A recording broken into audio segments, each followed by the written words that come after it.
കൂട്ടുകാരെ, ഇന്ന് നമുക്ക് ഒരു മൂഡിൽ രണ്ടെണ്ണ എങ്ങനെയാണ് നമ്മൾ ബട്ട് ചെയ്യണതെന്ന് നോക്കിയെടുക്കാം. ബട്ട് ചെയ്ത് ലെയർ ചെയ്ത് ഞാൻ മൂഡ് മാറ്റണതാണ്. ഇത് കണ്ട, ഇതിൻ്റെ ഒരു നാരകത്തിൻ്റെ മണ്ടയിൽ എനിക്കൊരു വേറൊരു നാരകത്തിൻ്റെ കമ്പ് കിട്ടി.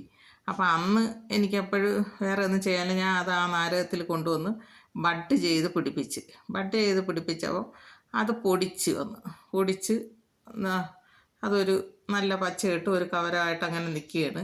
ബട്ട് ചെയ്ത് അതൊരു മാതള നാരത്തിൻ്റെ കമ്പാണ് കിട്ടിയത്.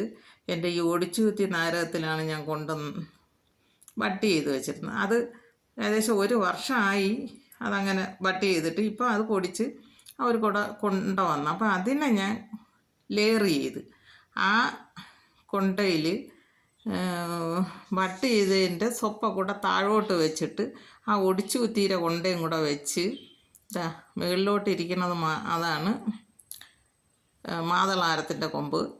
പിന്നെ ബാക്കി ഇങ്ങോട്ടുള്ളതെല്ലാം ഈ ഒടിച്ചു കുത്തിയുടെ കൊണ്ടയാണ്. അതങ്ങനെ എന്നിട്ട് താഴോട്ട് വെച്ച് ലെയർ ചെയ്തെടുത്ത്. അപ്പം ഒരു മൂട്ടിൽ ഒരു കമ്പിൽ രണ്ടെണ്ണോ ആയി. അങ്ങനെ ഇപ്പം ഈ ലെയർ ചെയ്തത് പൊടിച്ച് വന്നതിനെയാണ് ഞാനതിനെ കട്ട് ചെയ്ത് എടുക്കണത്.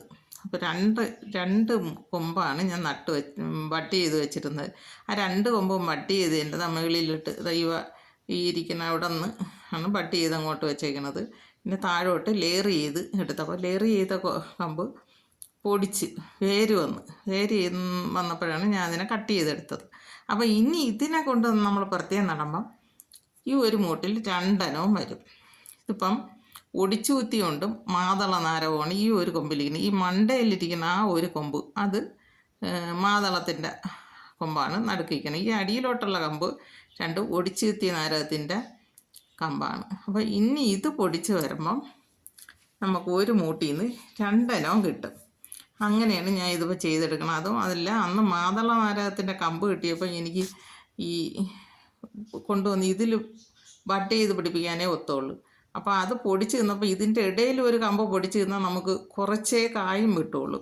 അങ്ങനെയാണ് ഞാൻ ഇതിനെ താഴോട്ട് വെച്ച് ലെയർ ചെയ്തെടുത്ത്. അപ്പോൾ നല്ലൊരു മൂടാക്കി ഇനി മാറ്റാൻ പറ്റും. മറ്റേതോ ഇത്രയും വലിയൊരു മൂട്ടിൽ ഒരു കമ്പ് മാത്രം പൊടിച്ചിരിക്കുമ്പോൾ ഒരു കമ്പാണ് ആ മാതളം പൊടിച്ചിരിക്കണം. താഴോട്ടുള്ളതെല്ലാം എന്നൊക്കെ ഒടിച്ചു കുത്തിയാണ് കായ്ച്ചിരിക്കുന്നത്. അതാണ് താഴെ ഇരിക്കുന്ന രണ്ട് വലിയ കമ്പ്.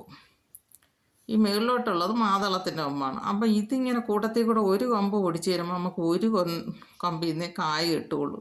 മറ്റേ ഇതിങ്ങനെ നമുക്ക് ബട്ട് ചെയ്ത് ലെയർ ചെയ്തെടുത്തേക്കാണ്. അതിൽ നിറച്ച് വേരുമുണ്ട്.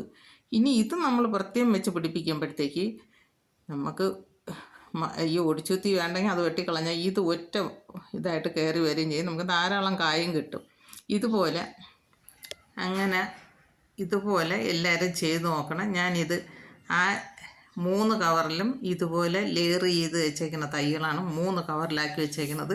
കണ്ട, ഇത് ബട്ട് ചെയ്ത് ആ ഒരു മാതളത്തിൻ്റെ കമ്പാണ് ആയിരിക്കുന്നത്. ഒരു കമ്പ് അതുപോലെ ആയി ബട്ട് ചെയ്തേക്കുന്ന ഒരു കമ്പ്.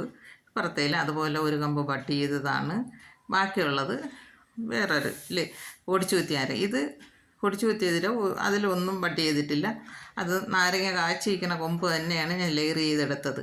മറ്റേ രണ്ടെണ്ണം വീതം ലെയർ ചെയ്തെടുത്തതാണ്. ഇതുപോലെ എല്ലാവരും ചെയ്തു നോക്കണം. നമുക്കൊരു കമ്പ് കിട്ടിയാൽ ഇതുപോലെ ഏത് മരത്തിലും ഇതുപോലെ ചെയ്താക്കാം. എൻ്റെ ഈ വീഡിയോ ഇഷ്ടമായെങ്കിൽ ലൈക്ക് ചെയ്യുക, ഷെയർ ചെയ്യുക, സബ്സ്ക്രൈബ് ചെയ്യുക. എല്ലാവരും ഇത് കണ്ടു നോക്കൂ.